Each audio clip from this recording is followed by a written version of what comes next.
اعوذ باللہ من الشیطان الرجیم بسم اللہ الرحمن الرحیم ولا یأتل اولو الفضل منکم والسعة ان یؤتوا اولی القربى والمساکین والمہاجرین فی سبیل اللہ۔ اب یہاں پر جو ہے صحابہ کرام کے متعلق سے باتیں ہو رہی ہیں، اور جو لوگ قسم کھائے ہوئے تھے ان کے متعلق باتیں ہو رہی ہیں، رشتہ داروں کے متعلق۔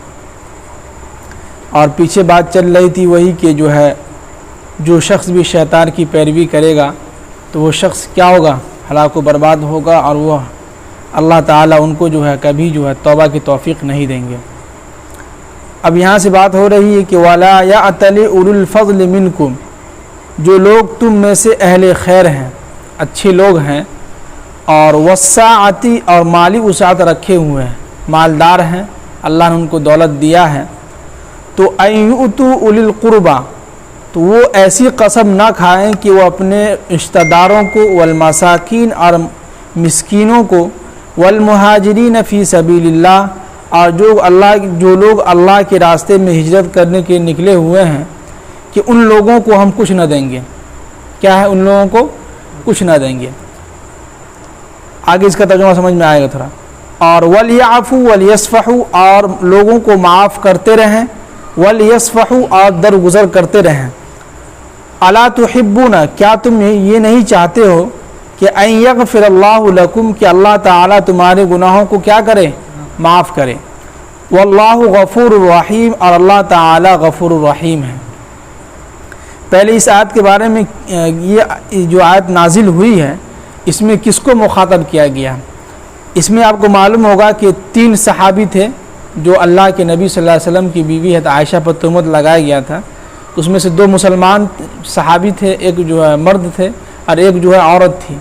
تو ان میں سے ایک مستح تھا، مستح صحابی رسول، وہ حضرت ابو بکر صدیق رضی اللہ تعالیٰ عنہ کے رشتہ دار تھے۔ کیا تھے؟ رشتہ دار تھے۔ تو رشتہ دار ہونے کی وجہ سے، اور یہ حضرت ابو بکر صدیق رضی اللہ تعالیٰ عنہ یہ مستح کو اپنے طرف سے ہر مہینے کچھ پیسے دیتے تھے، مالی امداد کرتے تھے، کچھ پیسے دے کے ان کے گھر کے اندر راشن وغیرہ بھیجوا دیتے تھے۔ تو اب حضرت ابو بکر صدیق رضی اللہ تعالیٰ عنہ کو معلوم چلا کہ حضرت عائشہ پر تہمت لگانے والی مستح بھی ہیں، تو ہمارا رشتہ دار ہے، اس کو تو ہم مالی امداد کرتے ہیں ہر روز، مہینے میں ایک مرتبہ ان کے گھر ہم راشن پہنچاتے ہیں۔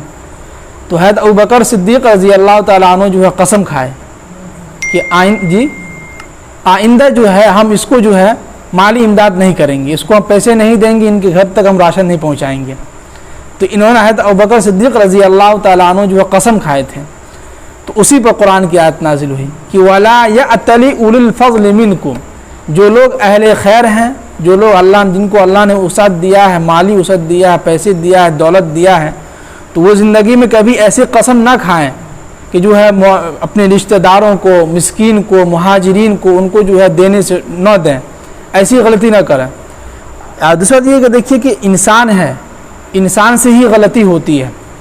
کبھی دیکھیں گدھے سے غلطی کرتے ہوئے، دیکھیں کبھی گدھا کبھی غلطی نہیں کرتا، اس لیے کہ اللہ نے ان کے دماغ میں پہلے سے ہی ایک سافٹ ویئر انسٹال کر دیا ہے، اس کو جو کھانا وہ کھائے گا، اس کا جو حرکت ہے وہ اپنی حرکت پہ رہے گا، اس کو کوئی نہیں اس کو سمجھا سکتا ہے۔ ایک بیل ہے، اس کو کبھی اس کے سامنے آپ بریانی لا کے رکھ دیجئے، گوشت لا کے رکھ دیجئے، نہیں کھائے گا وہ، کیونکہ معلوم ہے کہ ہماری غذا بھوسا ہے، وہ بانس کا پتا ہے، اور جو چیزیں وہ کھاتا ہے۔ تو انسان سے ہی غلطی ہوتی ہے۔ تو حضرت مستح صحابی رسول تھے، ان سے غلطی ہو گئی، اور انہوں نے پیچھے کے توبہ بھی کر لیے تھے۔ تو توبہ کرنے کے بعد بھی اگر وہ حضرت ابوبکر صدیق رضی اللہ تعالیٰ عنہ قسم کھائے تھے کہ ہم ان کو مالی وسعت نہیں کریں گے، ان کو مال نہیں دیں گے، تو جس کی وجہ سے اللہ تعالیٰ نے ان کے اوپر کیا کیا؟ قرآن کی آیت نازل کیا اور بتایا کہ آپ اس طرح کی قسم نہ کھائیں۔ اور آگے یہ بھی ایک نصیحت دیا کہ وَلْيَعْفُوا، معاف کرتے رہیں، وَلْيَصْفَحُوا، اور لوگوں کو درگزر کریں۔ سمجھ رہے ہیں؟ کسی سے اگر غلطی ہو جائے تو اپنے دل کے اندر اس کو بیٹھا کے نہ رکھیں، پوری زندگی ان سے نفرت نہ کریں، نہیں، جبکہ اگر وہ شخص غلطی کرنے کے بعد توبہ کر لیا ہے تو وَلْيَعْفُوا وَلْيَصْفَحُوا أَلَا تُحِبُّونَ أَن يَغْفِرَ اللَّهُ لَكُمْ، اللہ تعالیٰ خود کہہ رہے ہیں کیا تم نہیں چاہتے ہو کہ ہم تمہارے گناہوں کو معاف کریں؟ اللہ تعالیٰ خود کہہ رہا ہے کہ میں تو چاہتا ہی ہوں کہ تم جو ہے کسی بہانے سے میرے پاس آؤ اور ہم تمہارے گناہوں کو کیا کریں، معاف کر دیں۔ 80 سال تک جو ہے ایک بوڑھا جو ہے مندر کے اندر یا سنم کہہ رہا تھا۔ کیا کہہ رہا تھا؟ یا سنم، یعنی کہ اے بت۔ 80 سال تک، 80 سال کے بعد ایک مرتبہ اس کے جو ہے زبان سے غلطی سے نکل گیا کہ یا سمد۔ یا سمد جو اللہ کا صفاتی نام ہے، صرف غلطی سے اسے نکل گیا تھا کہ یا سمد، تو اللہ نے فوراً کہا کہ لبیک بندہ میں حاضر ہوں اور میں تمہارے گناہوں کو معاف کر دیا۔ اللہ اتنا غفور رحیم اللہ تعالیٰ ہے۔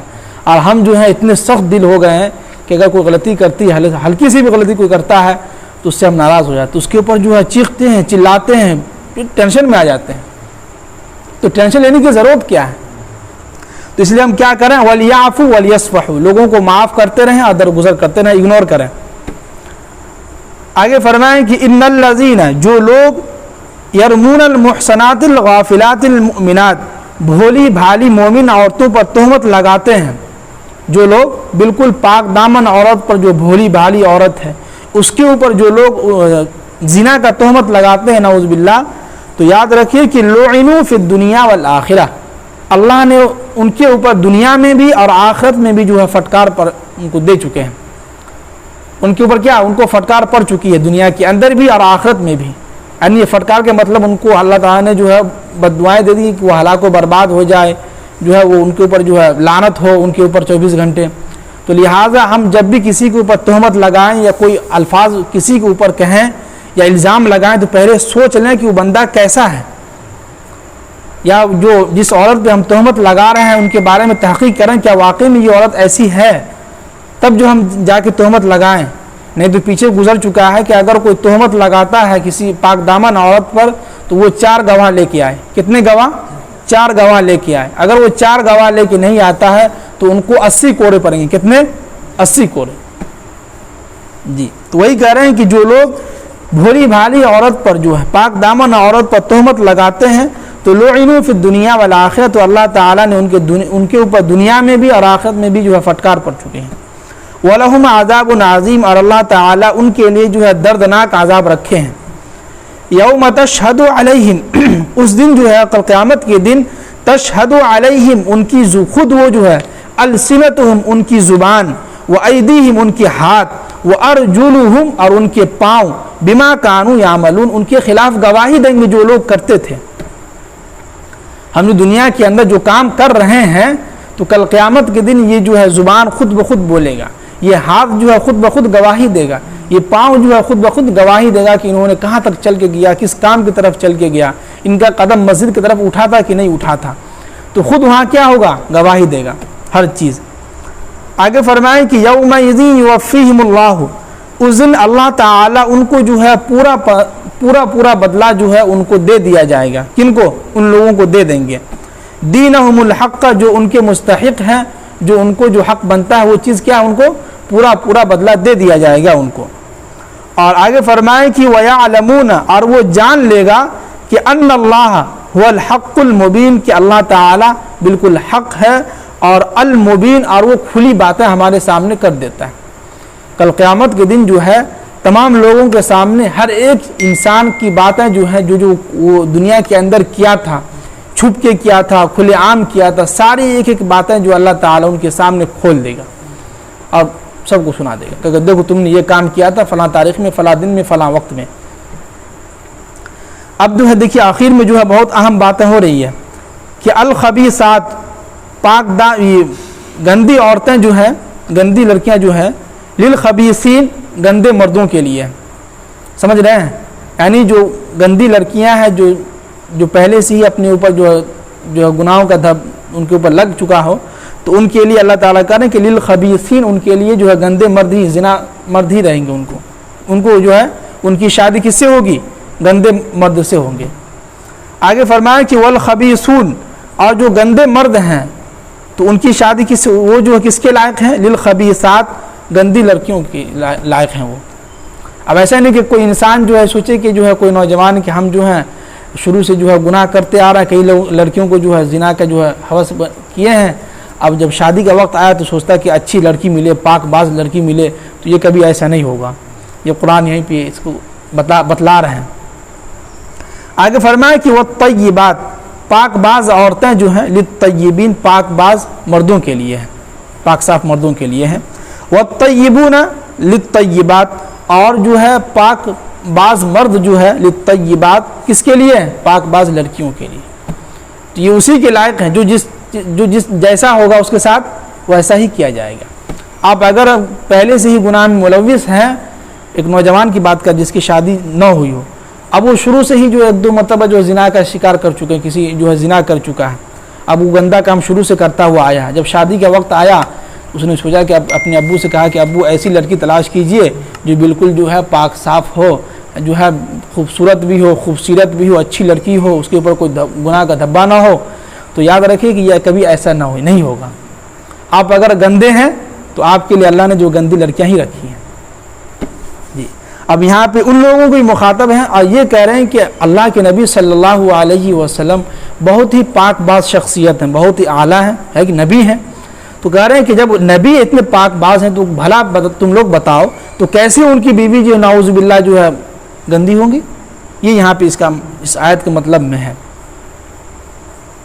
آگے فرمائیں کہ اولئک مبرؤون، تو یہ جو پاک باز مرد اور پاک باز عورتیں جو ہیں، اولئک مبرؤون، یہ جو بالکل مبرہ ہیں، آزاد ہیں، مما یقولون، جو لوگ یہ باتیں کر رہے ہیں، جو لوگ باتیں کر رہے تھے نا کہ جو ہے عورتوں پہ تہمت لگا رہے تھے اللہ کے نبی صلی اللہ علیہ وسلم کی بیوی پر، اس کے بارے میں کر رہے ہیں. یہ آزاد ہیں بالکل، ان کو کہنے دیجئے. لہم مغفرۃ و رزق کریم، تو اللہ تعالیٰ نے ان کے لیے کیا رکھا ہے؟ مغفرت رکھا ہے اور رزق کریم، اور اللہ تعالیٰ ان کو عزت کا جو ہے رزق عطا فرمائے گا. کس کا؟ عزت کا رزق عطا فرمائے گا. اللہ تعالیٰ ہم سب کو عمل کی توفیق نصیب فرمائے. سبحان اللہ.